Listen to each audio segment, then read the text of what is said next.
ارے غلام آقا کے طریقے کی بات نہ کرے تو کس کی بات کرے؟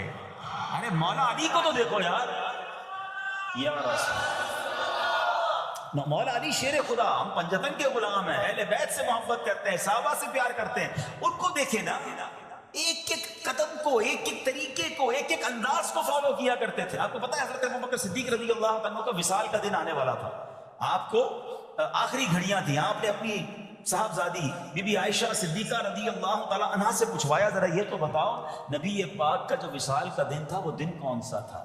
وصال کے وقت کپڑے کیا پہنے تھے؟ ہیں یعنی ایک ایک بات کی معلومات لے رہے ہیں۔ تمنا یہ ہے کہ نبی پاک جس دن دنیا سے پردہ فرمایا اس سنت پر بھی عمل ہو جائے، میرا انتقال بھی اسی دن ہو جائے۔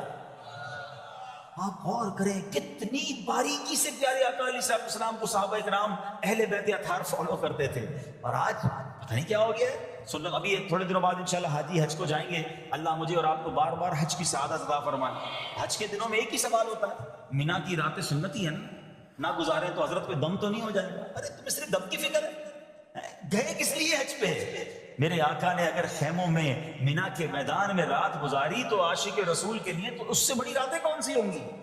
قدم قدم پر پیارے آقا کے طریقے کو فالو کرنا چاہیے۔ حاجی کو ایک ہی فکر ہوتی ہے بھائی دم تو نہیں لگ جائے گا، مولوی صاحب آپ کو رعایت بتا دیں۔ ارے ہم گئے عبادت کرنے، سنتوں پر عمل کریں، مستحبات پر عمل کریں، بزرگوں کی اداؤں کو ادا کریں تاکہ زیادہ سے زیادہ برکتیں لوٹ کر آئیں۔ تو بہرحال اب آتے ہیں واپس اسی عمل پر۔ کیا عمل ہے کہ جس کو دیکھ کر رب بھی مسکراتا ہے؟ دوبارہ عرض کر دوں کہ اللہ کا مسکرانا وہ جسم اور جسمانیت سے پاک ہے، اس کی رحمت برستی ہے، اس کی رضا مل جاتی ہے۔ اور وہ کس بات پر رضا ملتی ہے کہ جب بندہ اللہ سے معافی مانگتا ہے تو اللہ اس کے معافی مانگنے پر بہت راضی ہو جاتا ہے۔ سبحان اللہ، اللہ پاک ایسے بندے سے بہت خوش ہوتا ہے کہ وجہ پتہ کیا ہے؟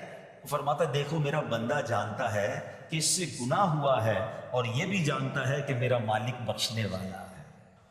اللہ کی رحمت سے مایوس نہیں ہونا ہے، گناہ ہو گیا اب فوراً توبہ کرنا، استغفار کریں۔ سبحان اللہ، اللہم اغفر لی، اللہم اغفر لی، یہ پڑھنے کی عادت بنائیں، ٹھیک ہے؟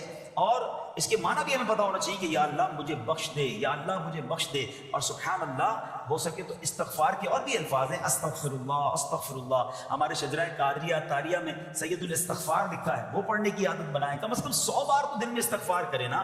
اے کاش کہ ہم استغفار کرنے والے بن جائیں۔ اور آپ کو شاید پتہ نہیں ہے، استغفار جہاں گناہوں کی معافی ہے نا، وہاں یہ بہت سارے مسائل کے حل کی کنجی بھی ہے۔ آپ اگر پرابلم میں ہیں، روزی کے مسائل ہیں، اولاد نہیں ہو رہی ہے، یا کوئی بھی پرابلم ہے، ایک واقعہ سنیے۔ حضرت امام حسن بصری رحمۃ اللہ تعالی، بہت بڑے بزرگ، ایک شخص آیا آ کر کہتا حضور بارش نہیں ہو رہی ہے، قحط کی پوزیشن آ گئی ہے، بارش نہیں ہو رہی، دعا فرمائیں، کوئی وظیفہ عطا فرمائیں۔ آپ نے فرمایا استغفار کرو۔ وہ چلا گیا۔ اچھا ایک بزرگ بیٹھے تھے ان کے پاس، حضرت ربیع بن صبیح رحمۃ اللہ، وہ دیکھ رہے تھے۔ دوسرا بندہ آیا، کہتا حضور تنگ دستی ہے، کاروبار میں ڈاؤن ہے، رزق میں تنگی ہے۔ آپ نے فرمایا استغفار کرو۔ تیسرا شخص آیا، کہتا حضور اولاد نہیں ہو رہی ہے، حصول اولاد کے لیے وظیفہ لینا، فرمایا استغفار کرو۔ چوتھا بندہ آیا، وہ کہتا کہ حضور میرے باغ میں، فصلوں میں پیداوار کی کمی ہے، فرمایا استغفار کرو۔ حضرت ربیع بن صبیح کہتے ہیں حضور پہلا بندہ الگ پرابلم لے کر آیا، دوسرا الگ، تیسرا الگ، چوتھا الگ، چاروں کو ایک ہی دوائی، چاروں کو ایک ہی وظیفہ، استغفار استغفار۔ آئے ہائے، بڑوں کی بڑی باتیں۔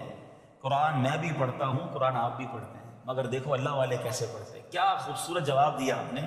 آپ فرماتے ہیں سورہ نوح پارہ 29 آیت نمبر 10 سے 12 کی آپ نے تلاوت فرمائیں۔ اب ذرا قرآن سنیے گا۔ بسم اللہ الرحمن الرحیم، استغفروا ربکم انہ کان غفارا یرسل السماء علیکم مدرارا ویمددکم باموال وبنین ویجعل لکم جنات ویجعل لکم انہارا۔ سبحان اللہ، ذرا سنیے گا، اپنے رب سے معافی مانگو۔ استغفروا ربکم انہ کان غفارا، بے شک وہ بڑا معاف کرنے والا ہے۔ اب دے گا، عطا کیا فرمائے گا؟ یرسل السماء علیکم مدرارا، وہ تم پر موسلا دھار بارش بھیجے گا۔ وَيُمْدِدْكُمْ بِأَمْوَالٍ وَبَنِينَ وَيَجْعَلْ لَكُمْ جَنَّاتٍ وَيَجْعَلْ لَكُمْ أَنْهَارًا، فرمایا اور مالوں اور بیٹوں سے تمہاری مدد فرمائے گا، اور تمہارے لیے باغات بنا دے گا، اور تمہارے لیے نہریں بنائے گا۔ باغات بھی بڑھ رہے ہیں، اولاد بھی عطا ہو رہی ہے، مال بھی بڑھ رہا ہے، بارش بھی ہو رہی ہے۔ کس چیز سے؟ استغفار سے. تو استغفار یہ آپ کے بہت سارے پرابلمز کا حل ہے، مسائل کا حل ہے. بس اپنی زبان استغفار سے تر رکھے. اچھا پھر اس میں تھوڑی سی شرمندگی بھی ہو. ایسا نہیں کہ استغفار بھی ہو رہا ہے اور دماغ کہیں اور ہے، مسکرا بھی رہے ہیں، ہنس بھی رہے ہیں اور استغفر اللہ. کسی سے معافی مانگتے رہتا ہے کیا بندہ؟ استغفر اللہ ربی من کل ذنب واتوب الیہ، یا اللہ میں اپنے سارے گناہوں سے تجھ سے معافی مانگ رہا ہوں. بہت سارے استغفار کے سیکھ ہیں.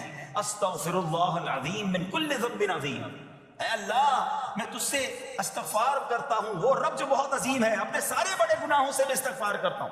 الگ سیغوں سے اللہ کی بارگاہ میں استغفار کریں. ہو سکے تو کبھی گناہ یاد آئیں تو آنسو بھی بہ رہے ہوں، مگر یہ استغفار اللہ کو بڑا پسند ہے، معافی رب کو بہت پسند ہے. ابو اللیث سمرقندی رحمۃ اللہ تعالی لکھتے ہیں پچھلی قوموں میں ایک شخص تھا، اس نے بہت گناہ کیے تھے. ایک بار اس نے اپنی پچھلی زندگی کے بارے میں سوچا، گناہوں کے بارے میں غور و فکر کیا تو اسے شرمندگی ہوئی. اس نے نادم و شرمندہ ہو کر 3 مرتبہ کہا اللہم غفرانک اللہم غفرانک اللہم غفرانک، اے اللہ تیری بخشش، اے اللہ تیری بخشش، اے اللہ پاک تیری بخشش. اسی لمحے اس کو موت آ گئی اور اللہ پاک نے اس کی بخشش فرما دی. آئیے ہم بھی پڑھ لیتے اللہم غفرانک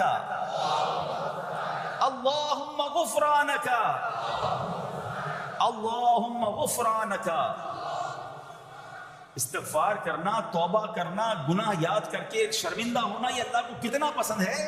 ایک سبحان اللہ، اس کے بارے میں چند برکتیں آپ کو بیان کرتا ہوں. بڑی عظیم برکت یہ ہے کہ اس کی بدولت بندے کا تنگی اور غم دور ہو جاتا ہے. حدیث پاک میں ہے جو ہمیشہ استغفار کرتا رہے اللہ پاک اس کے لیے ہر تنگی سے نکلنے کا راستہ بناتا ہے، ہر فکر و غم سے اسے خلاصی عطا فرماتا ہے. اس کی ایک برکت یہ بھی ہے کہ ایسے بندے کو اللہ پاک غیب سے رزق عطا فرماتا ہے. حدیث پاک میں ہے استغفار کرنے والے کو اللہ وہاں سے رزق عطا فرماتا ہے جہاں اس کا گمان بھی نہیں ہوتا ہے. اتنی مہنگائی ہے، اتنی مشکلیں ہیں، اتنی تنگی ہے، لوگ قرضے میں ہیں، کبھی ادھر جاتے ہو کبھی ادھر جاتے ہو. ارے بھائی سب کے پاس جاتے ہو، رب کے پاس کیوں نہیں جاتے؟ استغفار کرنا شروع کر دو، فرمایا ادھر سے روزی دے گا جہاں تمہارا گمان بھی نہیں جائے گا. اس کی برکت سے اللہ پاک دلوں کے زنگ کو دور فرماتا ہے. آئیے پیارے اسلامی بھائیوں، اللہ کو معافی مانگنا، دل سے پکارنا کتنا پسند ہے. میں آپ کو ایک بہت ہی خوبصورت واقعہ بتاتا ہوں، اور یہ واقعہ ہے حضرت موسیٰ علیہ نبینا علیہ السلام کا. اللہ پاک نے حضرت موسیٰ علیہ نبینا علیہ السلام نے ایک بار اپنی مناجات میں عرض کیا یا اللہ یا رب. اللہ پاک کی طرف سے جواب آیا لبیک یا موسیٰ. آپ نے عرض کی یا اللہ تو میرا مالک ہے، تو خالق ہے، میں تو تیرا بندہ ہوں.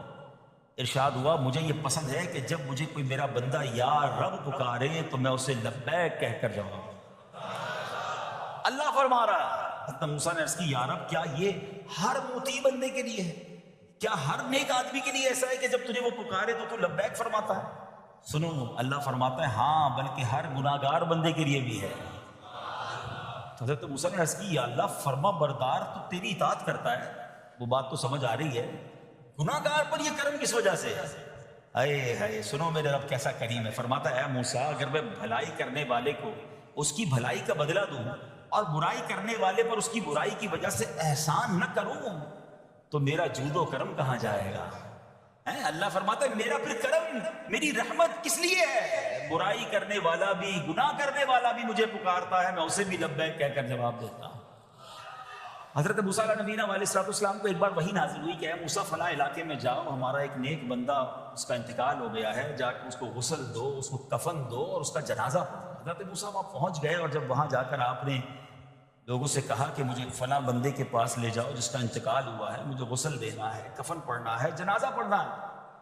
لوگوں نے کہا حضرت یہ تو زمانے کا گناہگار، بڑا بےہودہ، بڑا بدکار شخص تھا، آپ کو رب کا حکم تھا، آپ نے غسل بھی دیا، کفن بھی پہنایا، جنازہ بھی پڑھا، پھر رب کی بارگاہ میں عرض کی مولا بندے تو یہ کہہ رہے ہیں یہ تو بہت برا آدمی تھا، تو نے مجھے بھیجا اور فرمایا تیرا پیارا بندہ، میں نے جنازہ بھی پڑھ دیا، غسل اور کفن بھی دیا. اب ذرا آپ سوچیں کہ کسی کا جنازہ حضرت موسیٰ پڑھ دیں تو اس کی تو بخشش کا تو کوئی مسئلہ ہی کوئی نہیں نا، وہ تو اللہ کے نبی جس کا جنازہ پڑھے غسل دے تو یا اللہ تو نے ایسا انتظام فرما دیا. تو رب کریم کی طرف سے پتہ کیا جواب آتا ہے؟ اللہ فرماتا ہے اے موسیٰ بندے سچ کہتے ہیں، یہ بندہ واقعی بڑا گناہگار تھا. جو علاقے والے شہر کے لوگ کہہ رہے ہیں نا ٹھیک کہہ رہے ہیں، یہ بندہ تھا ہی ایسا. یا اللہ جب اتنا گناہگار تو اتنی بڑی مہربانی کس وجہ سے؟ ارشاد ہوا اے موسیٰ اس بندے نے مرنے سے پہلے مجھ سے 5 کلمات کے ذریعے بات کی، مناجات کی، مجھے پکارا، 5 سینٹنس تھے، 5 کلمے تھے، اور اے موسیٰ اس کی وجہ سے میں نے اس کی مغفرت فرما دی۔ حضرت موسیٰ کہتے ہیں یا اللہ وہ 5 کلمے تو بتا دے، وہ 5 کیسے جملے تھے کہ علاقے میں سب سے مشہور بدکار اور اس کا انتقال ہو تو رب مغفرت بھی فرمائے اور اپنے نبی کو فرمائے جا کے جنازہ پڑھو۔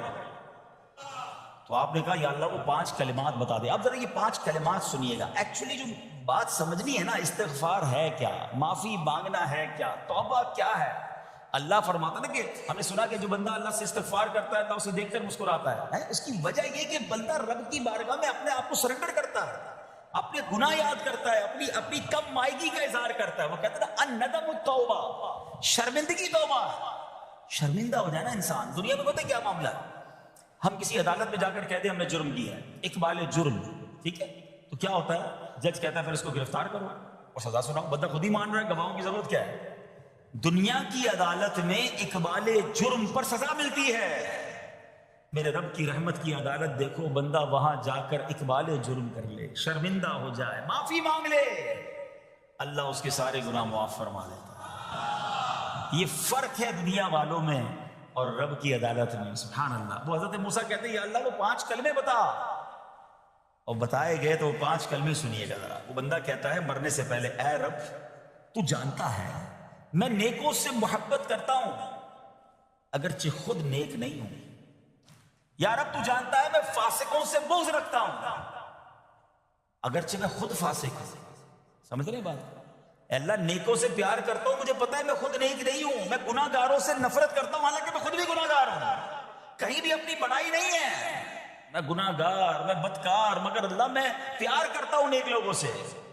تیسرا جملہ کیا تھا، یا رب اگر مجھے معلوم ہو جائے کہ میرے جنت میں داخل ہونے سے تیری ملکیت میں کوئی کمی آ جائے گی تو اے اللہ میں تجھ سے پھر جنت کا سوال کرنا چھوڑ دوں گا۔